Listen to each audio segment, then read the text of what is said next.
oui, on connaît telle personne qui peut te faire ta tenue. En fait, on a commencé à parler de fil en aiguille. Après, j'ai commencé à aller aux répétitions de plusieurs groupes d'ailleurs, hein, plusieurs groupes différents. En fait, les douaniers, ils sont pas concentrés, donc ils savent pas s'ils veulent te draguer ou prendre ton argent, donc ils essayent les deux en même temps. Donc, il suffit que j'ai visité tous les continents de la planète, à part l'Antarctique, que je compte bien pouvoir faire un jour. Tu viens pas te montrer. Par exemple, si tu vas à Babi, à Abidjan, là, il faut l'argent parce que tu viens te montrer, tu viens sortir, tu viens te dépenser, tu viens. Abidjan, ça coûte extrêmement cher. Abidjan coûte plus cher que Paris. Mais quand tu vas. C'est bizarre, mais je trouve que c'est très compliqué de trouver des gens pas ouverts et accueillants en Afrique. Je trouve que, en règle générale, en Afrique, la plupart. Bon, après, à part peut-être au Cameroun. Mais Apparemment, tout s'est bien passé. Je t'ai même vu, t'avais, je sais pas, un fusil de chasse ou je sais pas, un fusil, en tout cas, une arme. Plus tu divorces, plus tu es respecté dans la société. ça, c'est encore autre chose. Mais est-ce qu'il y a un marché où il y a vraiment des femmes qu'on place comme ça avec un. J'ai juste vu des zones où il y avait que des blancs. Et peut-être que par le fait qu'il y ait que des blancs, certains Africains pensent qu'ils n'ont pas le droit d'accéder. Je sais pas. Moi, je me suis permise de rentrer dans ces espaces-là. Et j'attendais de voir qu'elle allait me dire quoi que ce soit. Mais la première moitié, c'était vraiment moi dans mes errances. J'entendais un bruit de tam-tam, je suivais le bruit et je me retrouvais dans une église, on m'expliquait les choses, enfin vraiment comme ça au feeling. Je trouvais les gens au Kenya extrêmement gentils, extrêmement gentils. Euh, j'ai vraiment de très belles expériences, souvenirs avec eux. Et puis bon, c'est vraiment un pays développé, hein, donc ils ont rien à. La nourriture éthiopienne, C'est quelque chose. c'est beaucoup plus facile, je trouve, de s'intégrer entre guillemets en Afrique de l'Est quand tu viens d'Occident, euh, parce que je pense que il faut que effectivement les gens arrivent à sortir de leur tête, sortir des clichés occidentaux qui sont toujours transmis, partagés sur l'Afrique, parce que l'Afrique est tellement. Quand ces gens-là ils mettent leur sac à dos et qu'ils vont faire le tour de l'Asie, ils n'ont pas de difficultés. Et bien l'Afrique c'est pareil. Salut à tous et bienvenue sur la chaîne. Pour ceux qui ne me connaissent pas, moi c'est Gilles. Ici, on parle du tourisme en Afrique. Je vous donne toutes les informations pour pouvoir visiter le continent africain et ses 54 beaux pays, des informations sur les visas, les compagnies aériennes et plein de choses. Aujourd'hui, on reçoit une personne exceptionnelle. Je vous invite à bien vous installer, à prendre des notes, car c'est une personne rayonnante qui a plein d'énergie et qui a déjà visité plus de 60 pays dans le monde entier. Alors, sans plus tarder, bienvenue Claude. Qu'est-ce qu'on peut savoir sur toi? Alors, salut, visite l'Afrique. Donc moi c'est Claude. Mais du coup, quel est ton vrai nom? Gilles. Donc voilà, Claude, tu me demandes de me présenter, donc je vais le faire de la manière la plus concise et avec les adjectifs qui m'intéressent. Donc je suis une jeune femme née dans les années 80, à la fin des années 80, voire début des années 90. J'ai visité tous les continents de la planète, à part l'Antarctique, que je compte bien pouvoir faire un jour. Euh, j'ai, je suis née en Afrique, j'ai grandi entre l'Afrique, j'ai été élevée entre l'Afrique et l'Europe. Enfin, quand je dis Afrique, le Cameroun, je suis née au Cameroun, je suis camerounaise. J'ai été élevée entre le Cameroun et la France, et après j'ai décidé de faire un petit peu mon propre chemin et j'ai voyagé. J'ai vécu aux États-Unis, j'ai vécu au Moyen-Orient, j'ai vécu en Australie et j'ai voilà, voyagé dans tous les pays qui m'ont été possibles de faire jusqu'à maintenant, ce qui fait un total pour l'instant de 66. Je compte faire tous les pays de la planète. Je suis du signe astrologique Lion, donc si vous croyez en l'astrologie, vous allez vous dire que je suis un total cliché des caractéristiques de ce signe. Quoi d'autre? J'aime l'art, j'aime la musique, j'aime la psychologie. Je suis extrêmement curieuse à un point où ça peut même en être un défaut. C'est aussi ma plus grande qualité, je trouve. Je ne lâche pas l'affaire quand je veux quelque chose. Je suis très obstinée, ce qui fait que je fais tout ce que j'ai envie de faire et j'obtiens tout ce que je veux en règle générale. Alors, merci déjà, on a plein d'informations sur toi. Sinon, comment est venu ce désir de vouloir visiter plein de pays dans le monde entier? Tu as dit que tu as grandi entre la France et le Cameroun, mais comment est venu ce désir? Et tu l'as depuis longtemps, depuis que tu es petite, ou c'est depuis que tu es adulte, en tout cas en âge adulte? Ça a toujours été là, hein, ça a toujours été là. Je pense que c'est comme ça que j'ai été élevée, tout simplement. Enfin, je pense que ça joue parce que j'ai toujours eu autour de moi de la famille qui voyageait. Mes parents ont toujours voyagé. Mes parents sont tout le temps entre deux avions. Et c'est comme ça que j'ai été élevée. Moi-même, j'ai rarement été laissée au même endroit très longtemps. Ce qui peut être d'ailleurs déstabilisant pour un enfant, parce que c'est quand même déracinant de toujours changer de ville ou de pays ou de maison. Mais c'est comme ça que j'ai été élevée. Donc pour moi, c'était une évidence que je découvrirais plus. Sachant que même quand on était petit, on allait toujours en vacances aussi à l'étranger. La première fois que j'ai pris l'avion, je m'en souviens même pas parce que j'étais un bébé. Euh, et mon premier souvenir de prendre l'avion, j'étais toute seule. On m'a mis dans un avion à 5 6 ans. Donc ça a toujours été une évidence pour moi. D'accord. Sur la chaîne, on parle d'Afrique. Tu as dit que tu as visité plusieurs continents, plusieurs pays. Est-ce que tu as vu une similitude, quelque chose de particulier que tu retrouves partout, en tout cas, sur ces différents continents, malgré les couleurs de peau qui sont différentes et parfois les cultures? Mais est-ce que tu as vu quelque chose qui est unique? Ouais, je trouve que plus on voyage, plus on arrive à trouver des points communs dans les pays qu'on fait. Et c'est très drôle d'arriver à essayer enfin, à créer un petit peu un puzzle finalement du psyché humain qui finalement se manifeste de plein de manières différentes dans plein d'endroits qui n'ont pourtant aucun rapport. Et c'est là qu'on voit qu'on est tous liés en fait, parce qu'on a tendance à créer les mêmes choses ou avoir les mêmes signes ou avoir les mêmes codes. Donc ça c'est intéressant. Et en même temps, c'est aussi la limite du trop parce que on finit par devenir un petit peu parfois blasé dans le sens où je dirais peut-être, bon alors peut-être pas blasé, c'est un gros mot, mais plus tu voyages et moins tu es impressionné par les choses. Donc c'est vrai que ça peut être un petit peu le côté bon, moins glorieux d'accumuler plein de destinations. Mais quand j'arrive encore à être déstabilisée et surprise, justement, c'est ce qui me plaît le plus. Et c'est pour ça que plus le temps passe, plus je vais vers des destinations qui sont pas du tout touristiques, en fait. Si j'ai voulu que tu viennes sur la chaîne, c'est parce que j'ai eu à observer, à regarder tes contenus et tu as une manière de présenter tes contenus. C'est comme si tu discutes ou bien tu racontes ta journée à ton frère, à ta sœur, à un proche en tout cas. C'est assez unique.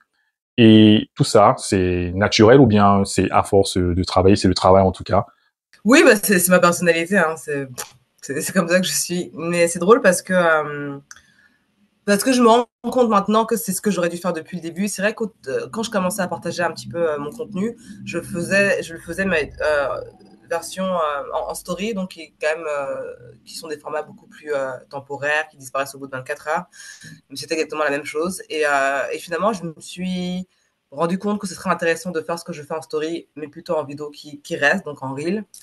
Et en fait, c'est là que ça a commencé à prendre un peu plus d'ampleur et que les gens se sont plus repartager mon travail et mes expériences. Mais finalement, c'est ce que j'ai toujours fait, hein. J'aime bien en fait raconter des histoires. Il m'arrive très souvent des choses improbables, rocambolesques, et du coup, j'aime bien vraiment allier les deux. Tu es originaire du Cameroun. Quel est le premier pays, bon, hormis le Cameroun en tout cas, d'Afrique que tu as eu à visiter en premier? Ou quelle zone, quelle région du continent? Le premier pays que j'ai fait en Afrique, ça doit être, un des pays du Maghreb, hein. Je pense que ça devait être la Tunisie avec mes parents. Enfin, avec ma mère et mes frères, mes petits frères et sœurs. Mais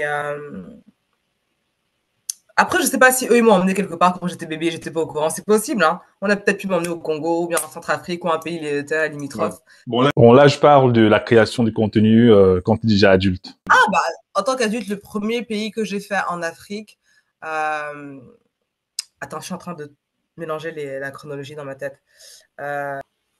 Le Maroc, j'étais encore une fois avec ma famille, j'étais adolescente, mais toute seule. Attends, là, je suis en train de. Je crois que c'était l'Afrique du Sud. Je crois que c'était l'Afrique du Sud, ouais. L'Afrique du Sud où j'y suis allée d'abord toute seule et après j'ai rejoint un groupe de copines. D'accord. Et comment tu prépares tes voyages quand tu pars en Afrique? J'ai la chance justement d'avoir un passeport français qui fait que j'ai pas besoin de trop stresser par rapport au visa. Je regarde juste quelles sont les formalités par rapport au pays. Alors parfois, par exemple, comme le Ghana, c'est mieux de faire la demande de visa en amont, donc avant de rentrer sur le territoire et si possible dans son pays d'origine. Euh, c'est vrai que par exemple, c'est ce qui m'a posé des limites par rapport au Nigeria parce que je voulais y aller et c'était tellement compliqué. Je voulais me demander le visa sur place et c'était très compliqué. Ils allaient me demander beaucoup trop d'argent. Donc voilà un pays où ça aurait été plus simple de demander le visa quand j'étais en France. Mais sinon, la plupart des pays, tu peux prendre un visa en ligne, tu peux prendre un visa sur place. C'est pas trop compliqué. Quand tu as le passeport, quand tu as le bon passeport, c'est jamais compliqué en fait. C'est ça le truc, c'est ça l'injustice de la vie, parce que dans l'autre sens, c'est pas du tout la même histoire. D'accord, allons dans le vif du sujet. Tu as fait une vidéo sur le Cap-Vert où tu as alerté tout le monde, en tout cas, bref, en tout cas, ton audience. Il est important d'avoir ces différentes informations. Quelles sont les difficultés que tu as soit rencontrées, en tout cas, quand tu arrives sur place? La vidéo que j'ai faite à propos de mon arrivée au Cap-Vert, c'était vraiment une vidéo qui se voulait. Je voulais vraiment prévenir d'autres personnes à qui ça pouvait arriver de certaines difficultés pour qu'ils puissent faire en fonction et ne pas se retrouver vraiment comme ça piégé. Après, moi, en ce qui me concerne, ça reste plus, je dirais pas une anecdote, mais pour moi, c'est plus, c'est quelque chose qui est arrivé, mais qui est un effet, en fait, qui est un acte isolé. Dans le sens où justement, grâce au passeport que j'ai, je me retrouve pas souvent dans ce genre de situation, même quasiment jamais, en fait jamais. Et c'est pour ça que cette situation m'a alertée parce que je me suis dit ah oui en fait là on arrive dans un stade où il y a peut-être du colorisme parce que je ne suis pas sûre qu'ils auraient fait ça si j'étais arrivée de France directement. C'est parce que je venais du Sénégal. Je venais du Sénégal dans un vol rempli de Sénégalais et donc on m'a entre guillemets mis de côté parce que j'étais dans un groupe où c'était vraiment des gens clairement qu'on était en train de, de, de, de, de, de vérifier, dont on était en train de tout vérifier. Ouais. Et on m'a mis avec eux parce que moi, j'avais justement encore une fois ce luxe de voyager sans billet de retour, ce que tu ne peux pas faire quand tu n'as pas n'importe quel passeport. Ouais. Et quand on m'a demandé mon billet de retour, j'étais en mode ah, j'en ai pas. Mais ça me posait pas de problème parce que si vous voulez absolument que j'en prenne un, je prends mon téléphone et c'est bon, je prends un billet de retour en 2 secondes. Donc je ne me sentais pas vraiment en danger. Mais les gens qui étaient avec moi, eux, pour le coup, c'est des gens qu'on a potentiellement mis dans un avion de retour, en fait. Donc c'était surtout ça que je voulais soulever, en fait. Je voulais surtout montrer, en fait, cette inégalité face, face aux voyageurs, selon les passeports qu'ils ont, selon la couleur qu'ils ont, selon leur provenance. Et selon leur provenance, ils n'ont pas la même expérience pour tous. Donc, si jamais ça pouvait arriver à quelqu'un d'autre, que les personnes concernées aient les outils pour savoir comment contrer ça, en fait. Ça tombe bien, justement, pour le Cap-Vert, j'ai souvent eu des retours qu'il y a des plages ou des hôtels qui sont interdits à des personnes de couleur.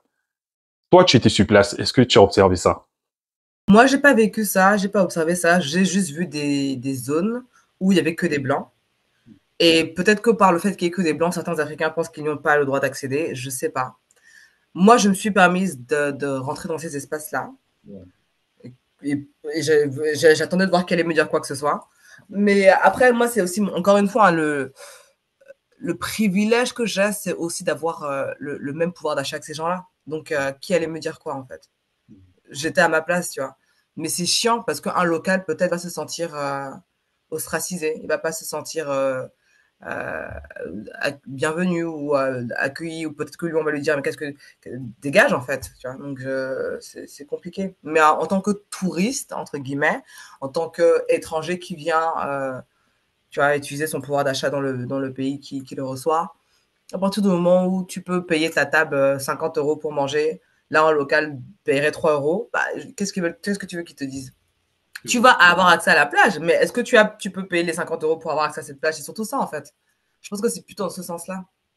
Et c'est aussi OK de voir que des blancs autour de toi, quoi. Pour ceux qui n'ont pas encore regardé ta vidéo Instagram, doivent savoir que le Cap-Vert, c'est un archipel qui a 10 îles. Et pour se déplacer entre ces différentes îles, il y a les bateaux et il y a les billets d'avion. Dans la vidéo que j'ai fait aussi sur le Cap-Vert, je donne ces informations. Et comme tu as dit sur Instagram, avec l'avion, ça part plus vite. Mais par rapport à la durée du trajet, c'est assez coûteux. Donc, c'est bien de vous préparer en amont par rapport à votre déplacement, en tout cas, entre les différentes îles du Cap-Vert. Oui, ça, par contre, c'était le point vraiment important dans ma vidéo de prévention. Au-delà même de ce qui peut t'arriver quand tu arrives à l'aéroport, où on peut te demander de justifier d'une certaine somme d'argent, on peut te demander de montrer ton billet de retour, on peut te demander plein de choses. Le plus important pour moi dans la vidéo, c'était vraiment aussi les gens qui sont sur place. Et là, quelle que soit votre nationalité, votre nana, organisez-vous par rapport au voyage parce que le voyage inter-îles, ça peut être compliqué. Il faut soit s'organiser niveau billet d'avion en avance, soit avoir tout le temps du monde pour justement pouvoir en perdre. Parce que les ferries sont pas quotidiens. Selon où est-ce que tu vas aller, tu peux pas avoir des bateaux tous les jours. Et puis, les délais sont extrêmement longs. On m'a parlé une fois de 24 heures pour faire quelques kilomètres. Enfin, 24 heures dans un bateau, je sais pas qui peut supporter ça. Parce que c'est même pas des bateaux couchettes, en fait. C'est même pas des croisières. Non, c'est vraiment un ferry, tu es assis. Et puis, les vagues au Cap-Vert, waouh, quoi. Donc, c'est 24 heures où tout le monde vomit autour de toi. Enfin, pour moi, c'est l'enfer. Donc, le mieux, c'est de prendre l'avion, parce que l'avion, c'est très rapide. Ils font parfois plusieurs escales, encore une fois, parce que voilà, ils veulent capitaliser sur le fait d'utiliser un avion, mais au moins, ça ne dépasse pas l'heure. Après, ça, c'est un budget, parce que les vols peuvent très vite monter à 120, 150 euros. Euh, pour des destinations qui durent 45 minutes, je trouve ça quand même un peu cher. Mais bon, c'est vrai que ça fait partie aussi des réalités de l'Afrique où je trouve qu'on a toujours des vols très chers pour de très courtes distances au final. Sinon, le Cap-Vert, c'est un très bel archipel qui a, je pense, 4 aéroports. Est-ce que tu conseilles à tout le monde d'arriver à Praia, la capitale, d'abord en premier, ou alors de pouvoir arriver ailleurs, sur une autre île? Mais si j'avais su, je serais probablement pas arrivée par Praia. Mais finalement, je suis très contente de l'avoir fait parce que j'ai fini par ce que j'estime moi le meilleur pour la fin.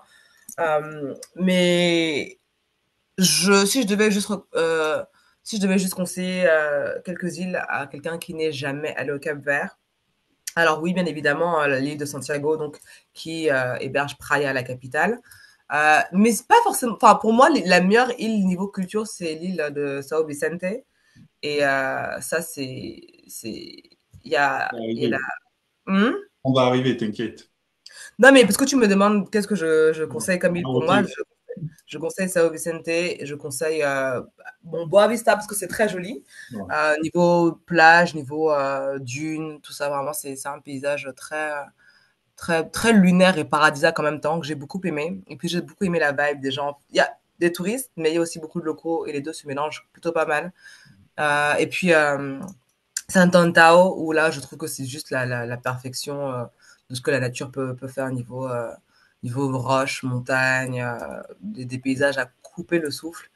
Donc voilà, vraiment, c'est ces trois îles-là que je conseillerais. Le portugais et le créole sont les langues du Cap-Vert. Et ça se passe comment avec les touristes? Est-ce que des Cap-Verdiens parlent assez français, anglais, bref, des langues que la plupart des touristes aiment souvent parler? Après, il y en a qui parlent d'autres langues. En fait, c'est très bizarre parce que soit tu tombes sur quelqu'un qui parle quatre langues, soit tu tombes sur quelqu'un qui ne parle pas autre chose que le portugais ou le créole. Il n'y a pas de demi-mesure. C'est pas comme dans un autre pays où tout le monde parle un peu anglais. Non. Là-bas, c'est soit la personne parle 10 langues, soit elle parle que sa langue. Donc, ça dépend sur qui tu tombes. Mais c'est vrai que les pays, en général, lusophones, les gens, ils parlent pas trop anglais, hein. Parlons donc de l'apothéose de carnaval. Mais comment t'as fait pour participer au carnaval? Tu venais d'ailleurs, t'as une équipe là-bas, tu as fait comment pour participer au carnaval? J'ai vu les photos et les vidéos, elles sont très belles. Tout, je suis arrivée complètement. Tu sais, tout à l'heure, tu me demandais comment je prépare mes voyages. Moi, je les prépare pas, hein. Je pars au feeling, comme ça, là, à l'aventure. Et quand je suis arrivée à Sao Vicente, j'avais booké trois endroits en même temps. Et en fait, je me suis dit que j'irais dormir là, on me répondra en premier. Et donc, c'est la personne, le propriétaire de l'appartement qui m'a répondu en premier, où je me suis dit, OK, bon, c'est là-bas que je vais. Et une fois là-bas, j'ai donc rencontré la famille de ce propriétaire parce qu'il n'était pas sur place. Et c'est sa famille qui m'a un petit peu mis en contact avec les gens du carnaval. Sur une de tes vidéos sur Instagram, tu as eu à dire ceux qui font du Airbnb, en tout cas, ils font du surbooking. Donc parfois, tu peux arriver, mais il y a déjà quelqu'un à l'intérieur. Comment ça se passe ça? Ouais, mais ça, c'est partout en Afrique que j'ai vécu ça. Vraiment partout. Le pire endroit, c'était vraiment au Bénin quand il y avait le festival Ouida, euh, où j'ai raté mon premier jour de festival à cause de ça, en fait. Alors ceux qui vont sur le continent, en Afrique, visiter différents pays, ils doivent se préparer à ça, en tout cas. Non, mais ça dépend. C'est parce que moi, je tiens absolument à dormir chez l'habitant. Mais si tu bookes un hôtel connu sur la place, voilà, je pense que tu n'auras pas ce problème-là. Je pense qu'en fait, le problème vient des habitants qui font des Airbnb, qui en même temps sont sur Booking, en même temps, ils sont sur plein de sites différents. Et puis après, ils vont être complètement sold out sur Booking, mais sur Airbnb, c'est encore disponible. Donc, la personne qui book sur Airbnb, elle arrive. en pensant qu'elle a son appartement. Et le propriétaire te dit, ah, désolé, en fait, on est complet, je n'ai jamais oublié de fermer les ventes. Surtout des trucs comme ça, en fait. Ouais. Mais si tu vas sur un hôtel carré que tout le monde connaît, une chaîne, comment on appelle ça, une franchise, bon, a priori, je pense pas que tu auras le même genre de problème. Ok, revenons alors sur le carnaval. Comment tu as fait pour pouvoir participer au carnaval? C'est la chance des rencontres humaines que je fais. Et là, pour le coup, c'est vraiment la, parce que j'ai décidé d'aller à l'appartement de cette personne qui m'a répondu en premier. J'ai rencontré sa famille, il y avait toutes ses sœurs qui étaient là-bas. Une de ses sœurs me demandait tout le temps, est-ce que tu vas au carnaval et tout. Finalement, je n'avais pas prévu d'aller au carnaval. Je devais même rentrer avant. Et vu que tout le monde me disait, bah, viens au carnaval, j'ai décalé mon retour. Donc, je suis restée pour être sûre d'être là jusqu'au carnaval. Et puis, elles ont commencé à me dire que oui, on connaît telle personne qui peut te faire ta tenue. En fait, on a commencé à parler de fil en aiguille. Euh, Après, j'ai commencé à aller aux répétitions de plusieurs groupes d'ailleurs, hein, plusieurs groupes différents, jusqu'à être tombée sur une autre femme que j'avais rencontrée par hasard à une exposition d'art et qui m'a donné envie de rejoindre son groupe parce que son groupe, je sais pas, j'avais l'impression de plus se connecter avec son groupe à elle, alors que j'avais participé à toutes les répétitions d'au moins 4 groupes différents. Et finalement, c'est avec eux que j'ai défilé. J'ai rencontré la présidente du groupe. Je lui ai demandé est-ce que je pouvais rejoindre et tout. J'ai eu la chance d'être mise sur le char. Tout s'est vraiment aligné en fait. Tout s'est aligné et je me suis retrouvée voilà, à vivre cette expérience exceptionnelle alors qu'à la base je ne savais même pas qu'il y avait un carnaval au Cap-Vert. C'est vraiment très beau, les différents contenus que j'ai vus sur le carnaval. En tout cas, dans la description, il y aura ton compte Instagram et ta chaîne YouTube, dont ceux qui veulent vraiment voir ça. Et n'hésitez pas à faire un tour, s'il vous plaît. N'hésitez pas à faire un tour, c'est vraiment beau, je vous conseille. En ce qui concerne les tenues, on les trouve dans la ville, tout le monde peut avoir accès, ou bien ce sont les différents groupes qui font les tenues. C'est les groupes qui font leur tenue. Après,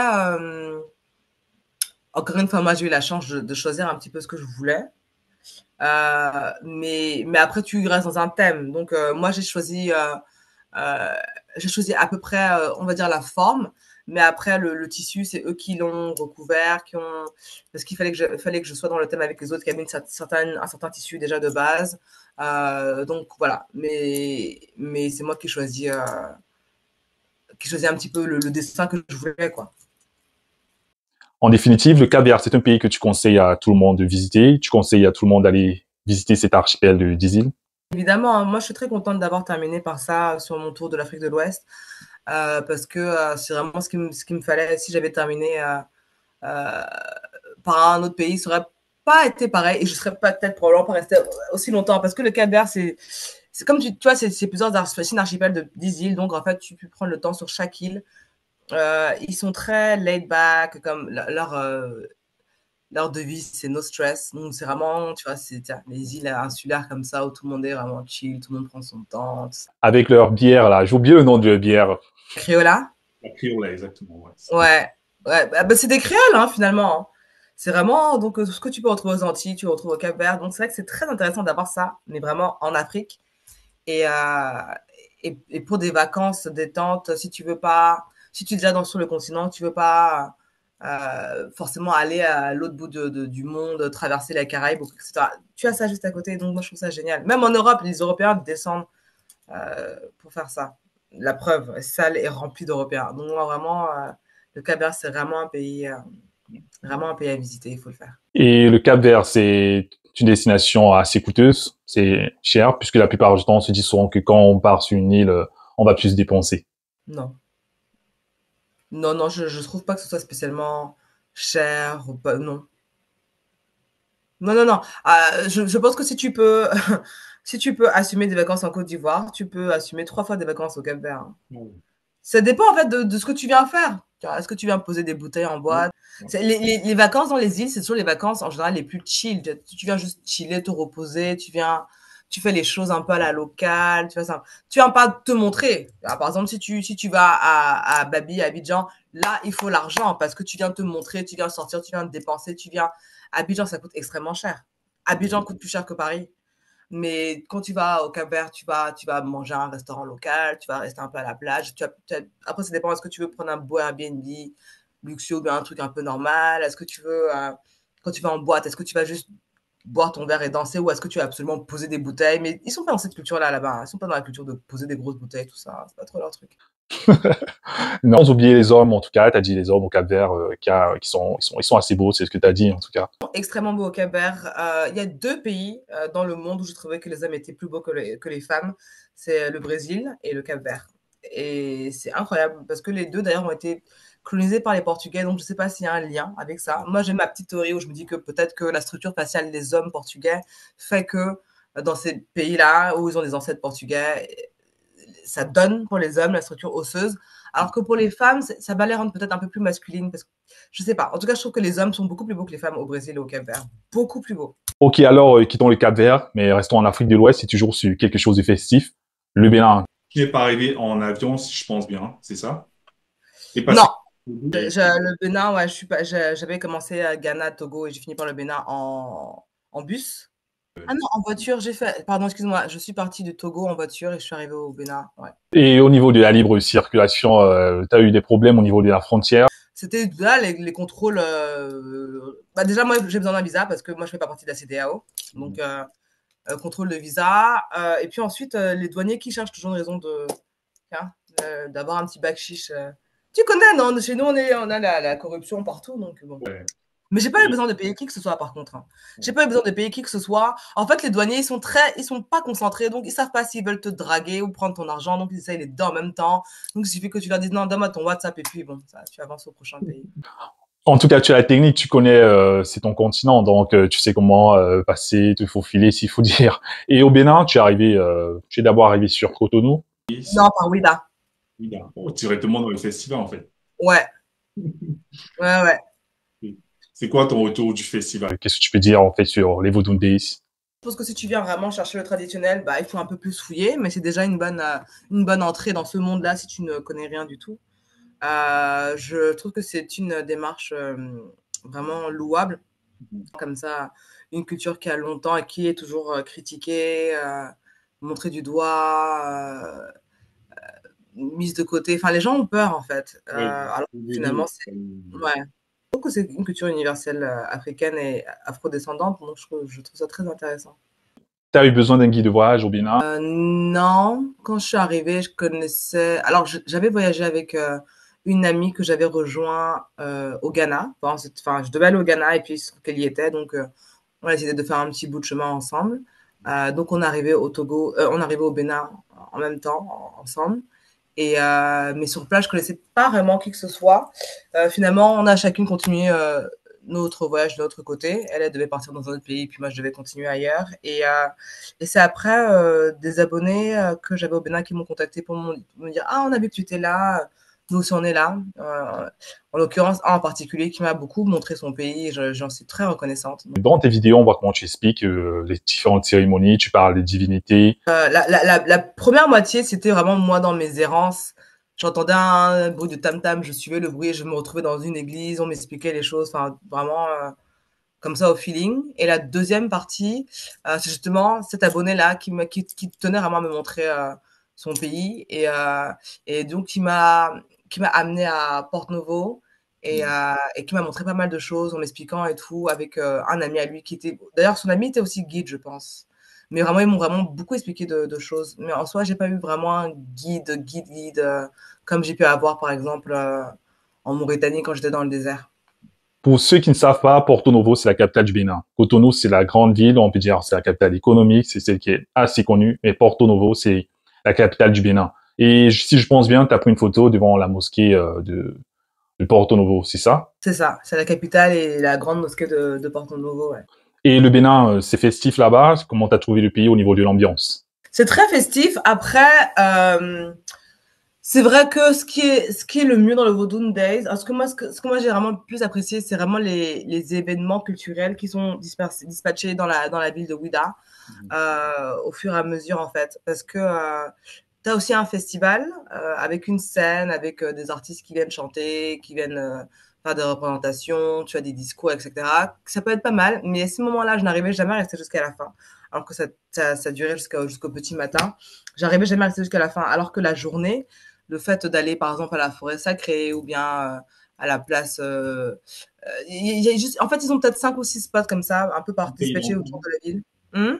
On paye l'entrée pour le festival ou bien c'est ouvert et tout le monde a accès? C'est totalement gratuit. Donc, ouais, tout est gratuit, même la reine, tout est gratuit. D'accord, et c'est donc quoi ton retour sur le Bénin? C'est un pays que tu conseilles aussi à n'importe qui, à tout le monde de pouvoir visiter. Est-ce qu'il y a des choses qu'on doit savoir en amont avant d'aller sur le Bénin, d'aller visiter ce beau pays d'Afrique de l'Ouest? Alors, savoir en amont, pas spécialement, non, non, non. Tu peux y aller comme ça. Je trouve que le Bénin est un pays très riche culturellement, un pays qui est de mieux en mieux construit au niveau des infrastructures. C'est vrai qu'on a tendance à penser quand on voyage en Afrique que parfois ça te fait sortir de ta zone de confort quand tu as l'habitude du confort et de la facilité occidentale. Mais il y a des pays vraiment comme le Bénin où finalement tu ne vas pas te sentir trop dépaysé. Ils ont vraiment bien construit leur pays. Apparemment, c'est très récent. Le président Talon a fait des choses euh, ces dernières années qui ont vraiment poussé à l'essor du tourisme. Et écoute, c'est un pari réussi parce que j'ai vraiment été agréablement surprise par ce que j'ai pu voir Au Bénin. lors de mon séjour là-bas. Ouais. Parlons un peu de la Mauritanie, un pays aussi que tu as visité ces derniers temps. J'ai vu les contenus, apparemment tout s'est bien passé. Je t'ai même vu, tu avais, je sais pas, un fusil de chasse ou je sais pas, un fusil en tout cas, une arme. Comment ça s'est passé? Qu'est-ce qui t'a poussé, qu'est-ce qui t'a mené à aller en Mauritanie? Alors déjà, si tout à l'heure tu me disais que tu me demandais s'il fallait savoir des choses avant d'aller au Bénin, je t'ai répondu que non. Mais par exemple, la Mauritanie, c'est typiquement un pays où oui, c'est mieux de savoir certaines choses avant d'y aller. Ouais. Donc déjà, ce qu'il faut savoir, c'est que la Mauritanie, c'est un pays islamique, donc et tout ce qui va avec. Euh, Moi, c'est vraiment un pays où je suis allée complètement sur un coup de tête, comme à chaque fois. En fait, j'étais au Sénégal. J'avais envie de faire d'autres pays. Aux Voilà. environs. Ouais, mais en fait, j'ai regardé ce qu'il y avait aux environs. Et puis, finalement, la Mauritanie, ça me semblait comme l'évidence parce que les autres, c'était un peu compliqué. Il y avait des tensions avec par exemple, le Mali, j'aurais bien aimé, mais c'était un peu compliqué avec le passeport que j'avais. Donc, je me suis retrouvée donc en Mauritanie sans vraiment savoir du tout à quoi m'attendre. Vraiment, je ne savais pas du tout à quoi m'attendre. T'as J'ai pas reçu voulu aller en Gambie, qui est juste à côté? Bah, je voyais pas l'intérêt en fait. Enfin, pour moi, la Gambie, c'est le Sénégal. C'est le Sénégal qui parle anglais, quoi. Enfin, mais après j'aurais pu, et un jour, je le ferai sans doute. Mais c'est vrai que je me suis dit, s'il faut que j'aille dans une direction, bah, je vais aller dans celle de la Mauritanie, Bon. parce que j'ai pas forcément tout le temps. Et en Mauritanie, t'as pris un guide quand t'es arrivé à Nouakchott, la capitale. Tu as pris un guide là-bas? Je n'ai pas pris de guide. Je suis allée chez l'habitant. Et c'est lui qui m'a conseillé un guide quand je sortais de la capitale, quand je voulais aller me retrouver dans le désert. Et donc là, je suis allée dans le désert chez son guide, qui s'appelle Mohamed, qui est un homme exceptionnel et qui m'a montré toute la belle région de l'Adrar, qui est une région au centre de la Mauritanie, où il y a les plus beaux paysages. La Mauritanie, ils sont 5 millions d'habitants. La plupart vit à Nouakchott, la capitale. Et qu'est-ce que tu as aimé là-bas, en Mauritanie? C'est un pays que tu conseilles, qu'on peut visiter? Les paysages sont sublimes, ils sont vraiment sublimes, les oasis, les déserts. C'est vraiment très, très, très beau, très, très beau. Et tu faisais quoi avec cette arme qu'on te voit tenir sur Instagram? Qu'est-ce que tu faisais avec? J'étais sur une plage et donc voilà, la Mauritanie reste un pays donc islamique, donc les gens sont très pudiques, donc il y a personne qui nageait. Mais du coup, ils créent des activités sur la plage, dont un stand de tir. Et donc voilà, on s'amusait, surtout les hommes. Mais bon, moi, j'aime bien faire des activités non genrées. Enfin, je fais ce que je veux en gros. Hein. Donc j'ai décidé que j'allais tirer avec les hommes et donc on s'amusait à tirer et viser la cible.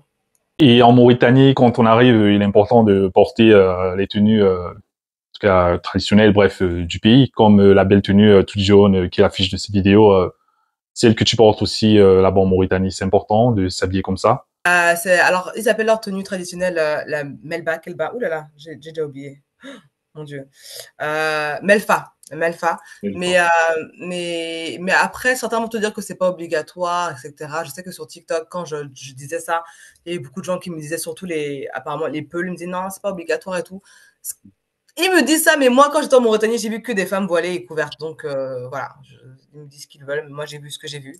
Et puis oui, c'est conseillé parce que même moi, on m'a dit, hein, c'est mieux que tu te couvres. C'est un pays, voilà, très, très pudique. Il faut s'habiller de manière modeste, pudique, etc. C'est les musulmans.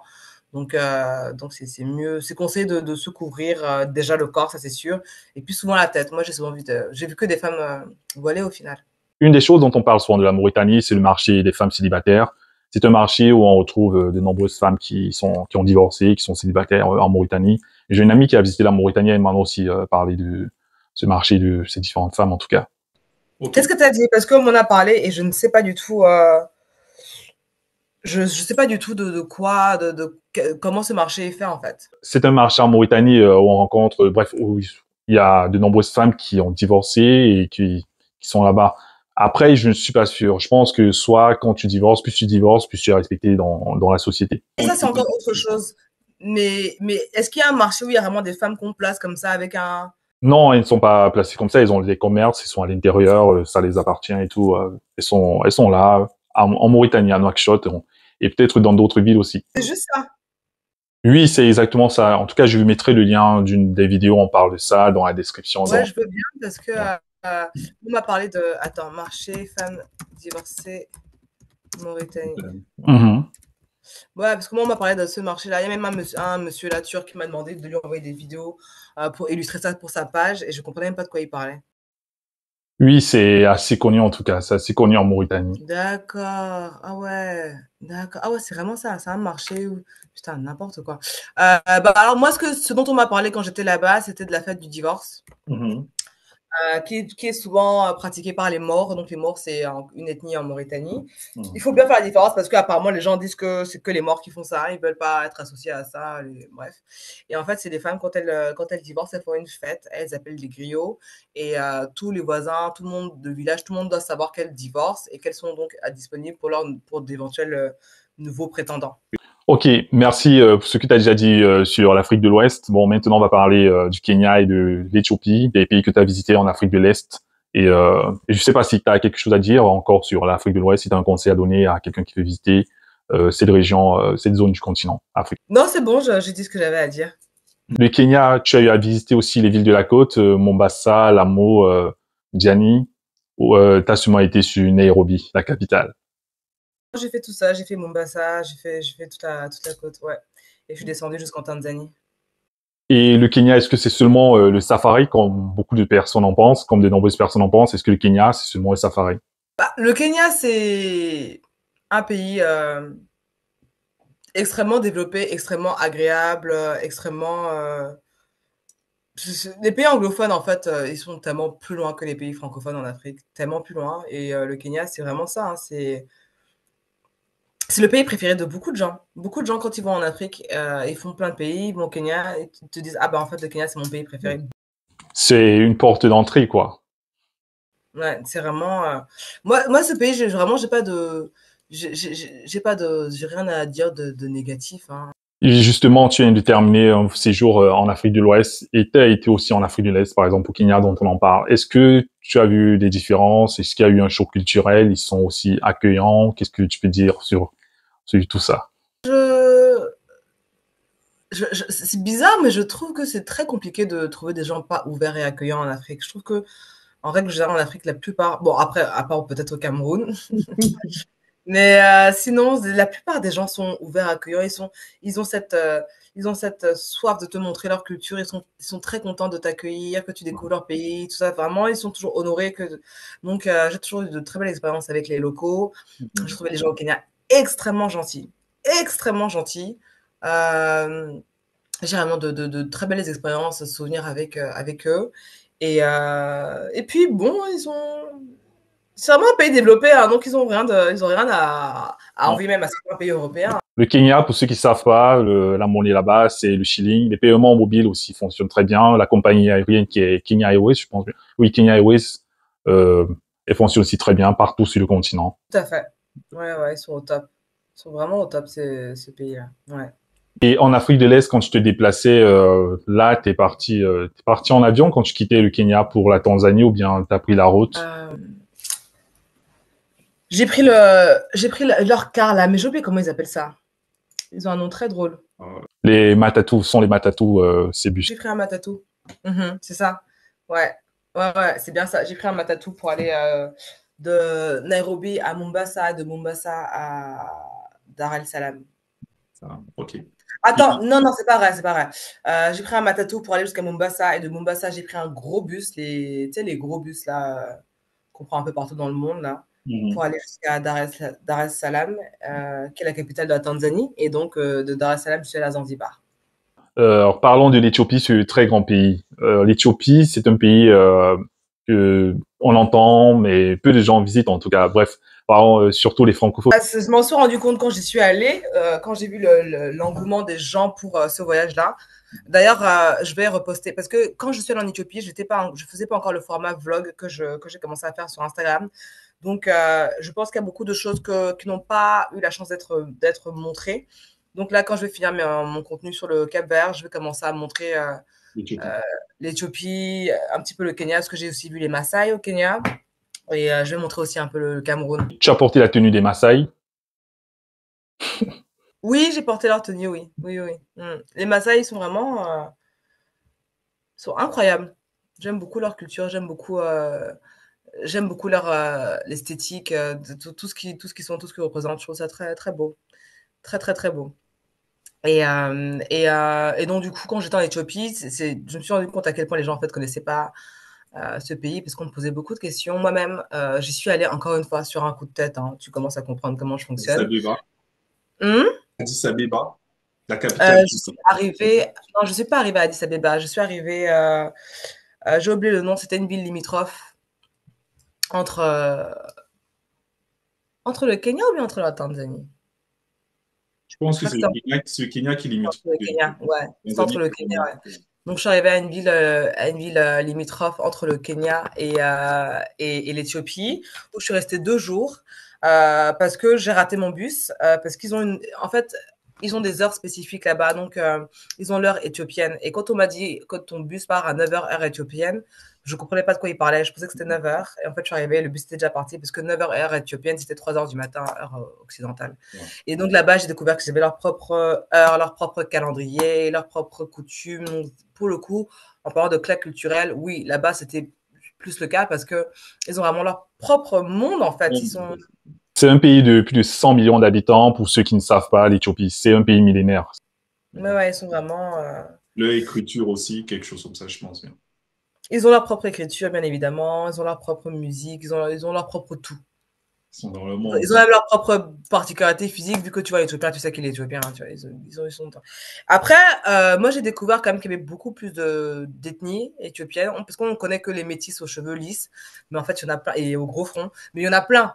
Il y en a plein, plein, plein, plein, plein. Il y a des noirs, il y a de tout en fait en Éthiopie. Ouais. Et du coup, après, j'ai eu la chance de parcourir l'entièreté du pays. Je suis allée dans le nord, le sud, le centre, je suis allée partout. Et j'ai découvert aussi les tribus de la vallée de l'Omo, Ah ouais. qui sont typiquement ces tribus-là où les femmes elles portent des disques dans la bouche, où tu as les banas, les Ahmed, ceux qui ont l'argile dans les cheveux rouges, avec la frange. Donc voilà, tous ces peuples que tu peux voir un peu à la télé. La vallée de l'Omo, c'est éloigné. Bref, en tout cas, il faut prendre l'avion pour se rendre là-bas.